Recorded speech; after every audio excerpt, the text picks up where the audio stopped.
7 métiers de coaching à éviter si tu veux réussir dans le business de coaching ou à repositionner si tu tiens à continuer là-dedans.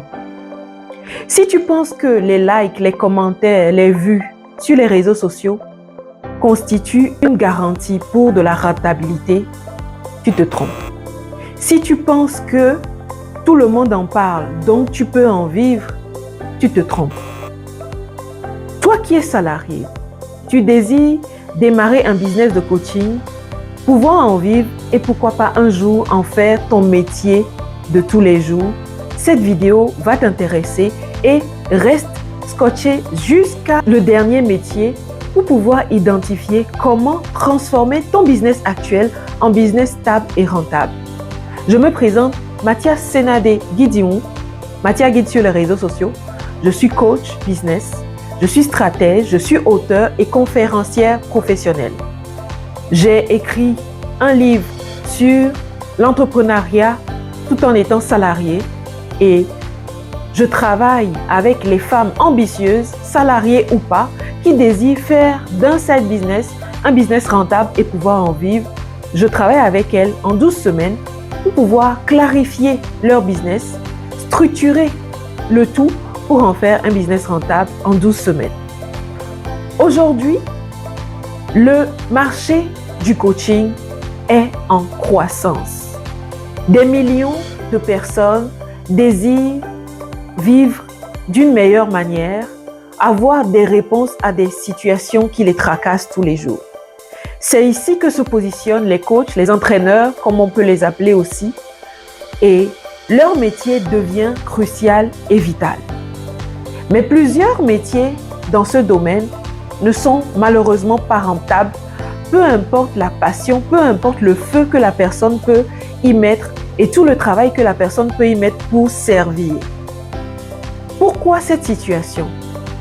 La plupart du temps, c'est parce que les personnes qui sont coachs ne prennent pas le temps de positionner leur offre, de cibler et d'avancer avec l'article. Aujourd'hui, je vais te présenter 7 métiers de coaching qui sont très demandés, mais qui peuvent facilement être peu rentables. Nous avons en première position le coaching en développement personnel. Beaucoup de personnes veulent changer leur situation, leur cadre de vie, mais très peu sont prêts à payer le prix. Nous avons aussi beaucoup de personnes qui proposent le coaching en développement personnel, mais qui n'ont pas de spécialisation. Aujourd'hui, les gens ont besoin de clairement savoir la transformation que tu proposes pour pouvoir payer le prix que tu donnes. Si tu es coach en développement personnel généraliste, malheureusement, tu risques de tomber dans la masse et de ne pas pouvoir être rentable avec ton business.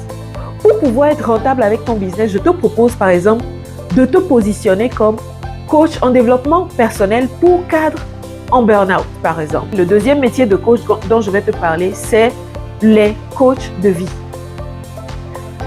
Ce métier est souvent basé sur la passion, l'émotion. Beaucoup de gens ont traversé l'inconfort de la vie, les péripéties de la vie et sont devenus plus forts. Suite à une formation de coaching ou pas, ils se sont retrouvés dans cette mission que de transformer d'autres personnes, d'impacter d'autres personnes au travers de leur vécu. Malheureusement pour ces gens, ils ont du mal à empaqueter leur parcours pour en faire une offre premium concrète proposant une transformation. Par exemple, un coach de vie qui s'adresse spécifiquement aux seniors, qui s'adresse spécifiquement aux personnes qui ont du mal, par exemple, à prendre la parole en public, a un meilleur positionnement. Si tu veux réussir en tant que coach de vie, je te conseille de transformer ton histoire, ton vécu en offre, de bien l'emballer avec une transformation concrète pour pouvoir impacter tes clients et les amener dans une transformation qu'ils sont capables de pouvoir évaluer. Le troisième métier de coach dont je vais te parler, c'est les coachs en estime de soi. Beaucoup de personnes veulent être plus confiants, ils désirent être bien dans leur peau et tout. Mais très peu sont prêts à payer le prix. Souvent, ils sont dans des situations qui ne leur permettent pas de pouvoir tout de suite travailler sur la confiance en eux. Ce n'est pas urgent pour eux de travailler sur leur confiance en eux. Pour pouvoir faire du coaching en estime de soi, un business rentable, je te propose par exemple de proposer une transformation liée à la carrière, à l'entrepreneuriat ou au business pour pouvoir voir une transformation réelle. Admettons par exemple un cadre qui a du mal à parler lors des réunions.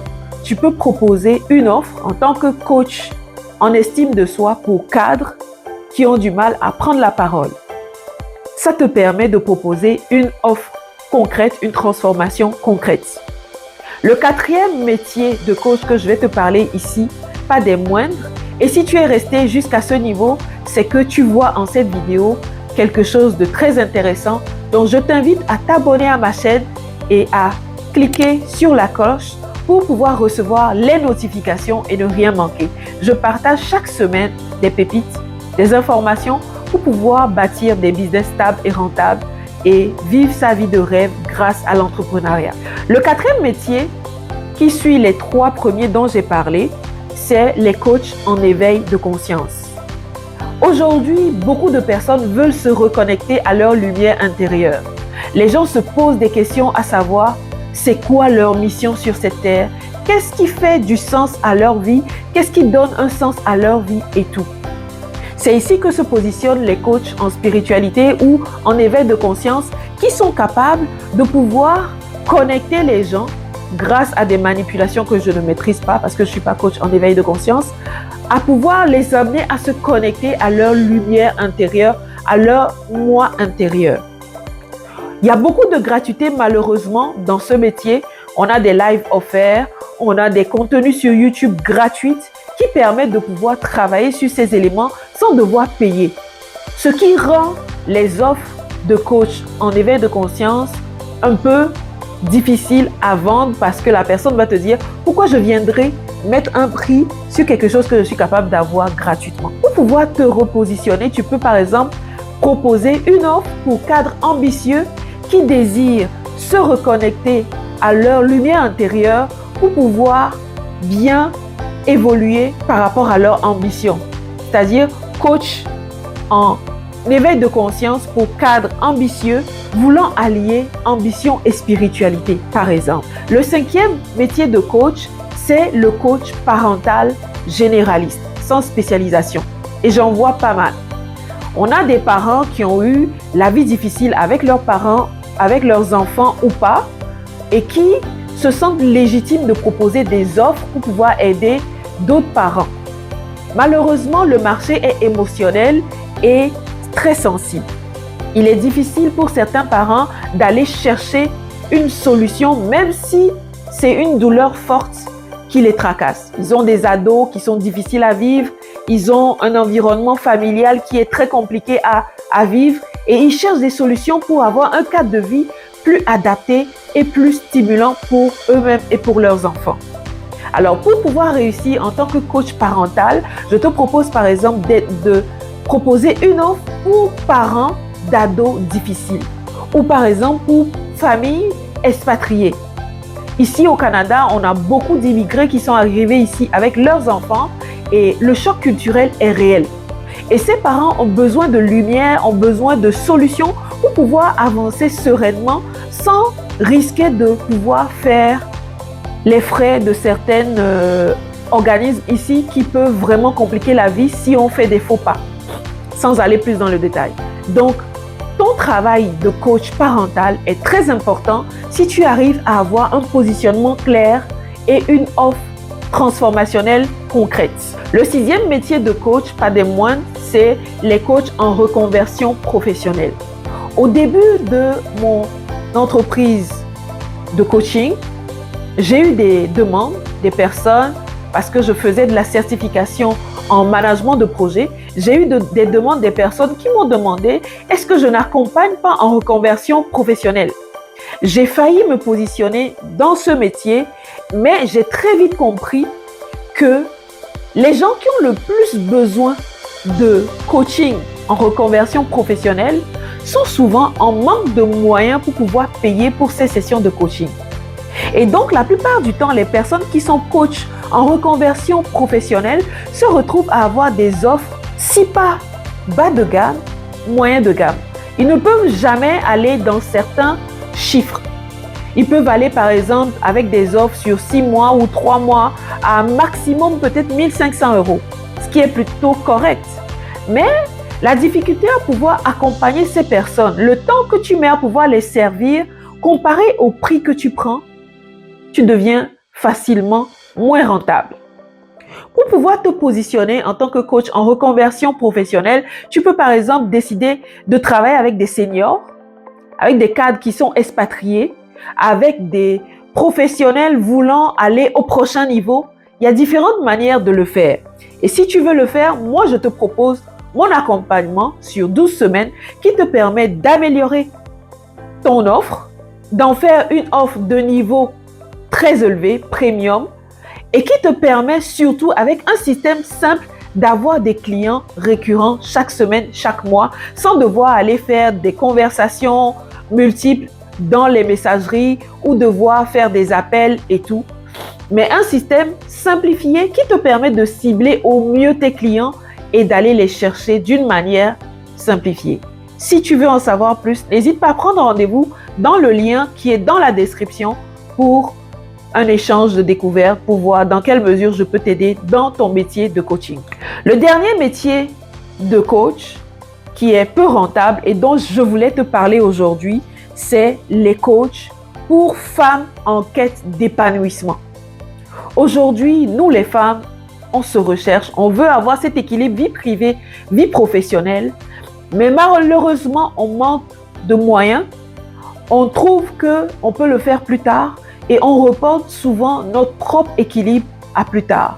Ce qui fait que souvent, on n'est pas prêt à mettre le prix pour prendre ces services. Alors, il est vrai que souvent, ce n'est pas urgent de pouvoir traiter cette douleur, même si c'est une douleur intense, mais pour pouvoir réussir en tant que coach, voulant aider des femmes à s'épanouir, il faut que tu sois assez bien positionné. Le positionnement dans ce métier est un tout petit peu plus difficile, mais si tu arrives à faire le pont avec la carrière, avec la gestion du temps, avec la gestion financière, tu peux facilement commencer à avoir tes premiers clients avant d'aller chercher un meilleur système qui te permet de pouvoir être véritablement rentable et durable. Le coaching, c'est vraiment un métier d'impact quand il est bien structuré. Pour réussir, tu dois allier positionnement unique, clarté et système simple. C'est ces 3 piliers qui font de mon offre une offre qui vient répondre à ton besoin de pouvoir un jour vivre de ton métier de coaching. Si jusqu'aujourd'hui, tu penses que ce que tu as fait pendant 3 mois, pendant 6 mois, pendant 1 an ne donne pas assez de résultats et que tu es à la recherche justement d'une solution simple, claire et fiable qui a déjà été testée, je pense que tu serais bien de prendre rendez-vous avec moi pour voir dans quelle mesure je peux t'aider à aller plus loin avec ton business de coaching. Sache que le métier de coaching est de plus en plus demandé. Tu as choisi le bon modèle d'affaires, mais tout ce qui te manque, c'est peut-être cette clarté, ce positionnement et ce système simple qui te permet de pouvoir aller de l'avant et faire de ton business une business rentable et durable. Si un de ces métiers te concerne, à savoir le coach en développement personnel, le coach de vie, le coach en estime de soi, le coach en éveil de conscience, le coach parental, le coach en reconversion professionnelle et le coach pour femmes en quête d'épanouissement, c'est les 7 métiers que je juge peu rentables qu'il faut soit repositionner ou éviter pour pouvoir en faire des business rentables. Merci d'avoir été jusque-là. Like et mets-moi dans les commentaires qu'est-ce qui t'a le plus parlé de ces 7 métiers, lequel te parle plus ou lequel veux-tu te positionner pour pouvoir faire un business rentable et durable. À la prochaine vidéo.